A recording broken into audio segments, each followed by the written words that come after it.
O capítulo 8 do Evangelho de Marcos é um dos mais densos e teologicamente significativos, destacando uma série de eventos e ensinamentos importantes na vida e ministério de Jesus. O capítulo começa com a segunda multiplicação dos pães, onde Jesus alimenta 4.000 pessoas com 7 pães e alguns peixinhos. Este milagre sublinha a compaixão de Jesus pelas multidões e seu poder sobre a criação, reafirmando a sua identidade divina. Em seguida, os fariseus pedem a Jesus um sinal do céu para testá-lo. Jesus recusa, destacando que a busca por sinais pode indicar uma falta de fé verdadeira. Ele lamenta a incapacidade dos líderes religiosos de perceberem os sinais já dados. Jesus alerta os discípulos sobre o fermento dos fariseus e de Herodes, referindo-se às influências corruptas e hipócritas que podem desviar a verdadeira fé. Os discípulos, no entanto, inicialmente não compreendem, mostrando sua falta de percepção espiritual. A cura gradual do cego em Betsaida é um milagre único, onde Jesus realiza a cura em 2 etapas. Isso pode simbolizar a progressão gradual da fé e da compreensão espiritual, tanto dos discípulos quanto dos leitores. A confissão de Pedro em Cesareia de Filipe é um ponto culminante do capítulo. Pedro declara que Jesus é o Cristo, mas logo depois é repreendido por Jesus por não entender o tipo de Messias que ele veio a ser, que deve sofrer, ser rejeitado e ressuscitar. Jesus começa a ensinar explicitamente sobre sua morte e ressurreição, preparando os discípulos para os eventos futuros. A reação de Pedro, tentando dissuadir Jesus, mostra a dificuldade dos discípulos em aceitar um Messias sofredor. O capítulo termina com um ensinamento sobre o custo do discipulado. Jesus chama a todos a negarem a si mesmos, tomarem suas cruzes e segui-lo, afirmando que aqueles que perderem suas vidas por sua causa e pelo Evangelho as encontrarão. Ouçam agora Marcos capítulo 8.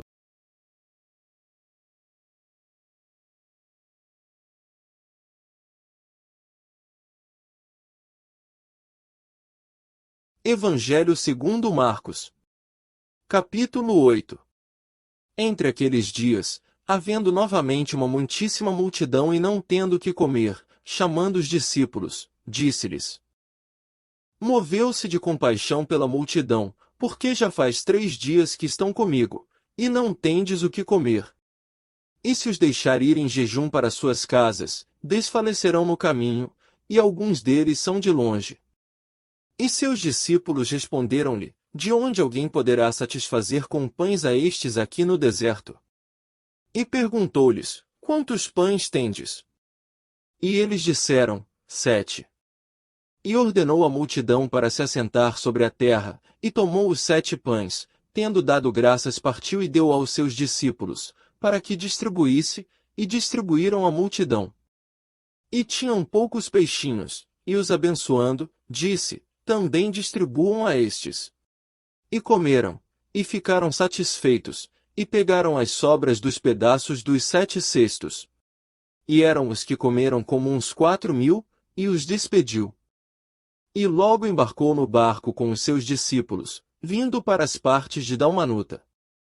E saíram os fariseus, e começaram a discutir com ele, buscando-lhe um sinal do céu, para tentá-lo. E respirando ele suspirou, dizendo: Por que esta geração procura por sinal? Em verdade vos digo, que lhe será dado a esta geração um sinal. E deixando-os, embarcou outra vez no barco, indo para outro lado. E os discípulos esqueceram de levar pão, e não tinham consigo mesmos no barco senão um pão. E ordenou-lhes dizendo: Vede que está claro sobre o fermento dos fariseus, e do fermento de Herodes. E dialogavam uns com os outros dizendo que não tinham pão. E Jesus os conhecendo, disse-lhes: Por que dialogais por não terdes pão? Ainda não percebeis, nada entendeis? Ainda tendes o vosso coração endurecido? Tendo olhos não vedes, e tendo ouvidos, não ouvis? Vós também não lembrais?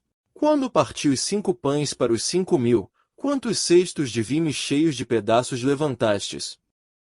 Disseram-lhe: 12. E quando partiu os 7 para os 4.000, quantos cestos de bambu cheios de pedaços levantastes? E eles disseram: 7. E lhes falou: Ainda não entendeis? E vieram para Betsaida. E trouxeram-lhe um cego, e rogaram-lhe que o tocasse. E segurando a mão do cego, conduziu ele para fora da aldeia, e cuspindo em seus olhos, impondo-lhe as suas mãos, perguntou-lhe: O que vedes? E, olhando, dizia: Vejo os homens, pois os vejo como árvores, que caminham. Então tornou impôs as mãos sobre os seus olhos, e fez ele olhar de novo, e restaurou-se, e viu outra vez a todos claramente. E o enviou para sua casa, dizendo: Nem mesmo entre na aldeia.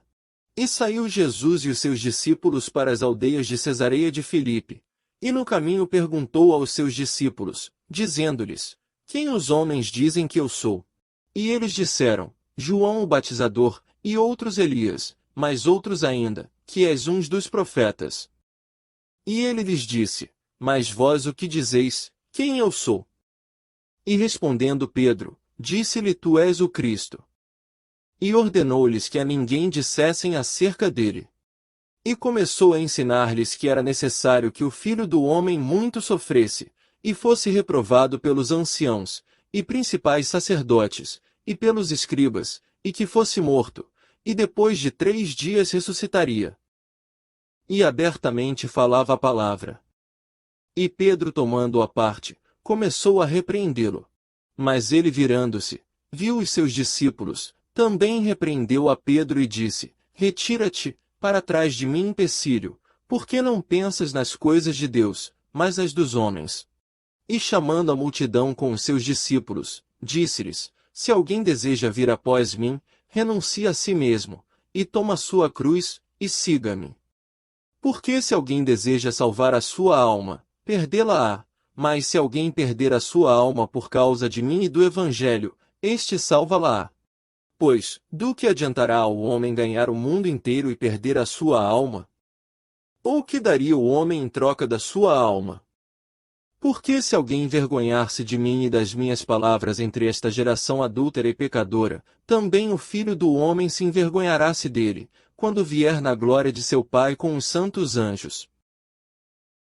Obrigado por ter assistido o Novo Testamento em áudio. Se você gostou desse conteúdo, não deixe de deixar o seu like e de compartilhar a tradução do Códice mais antigo do Novo Testamento. Até o próximo vídeo.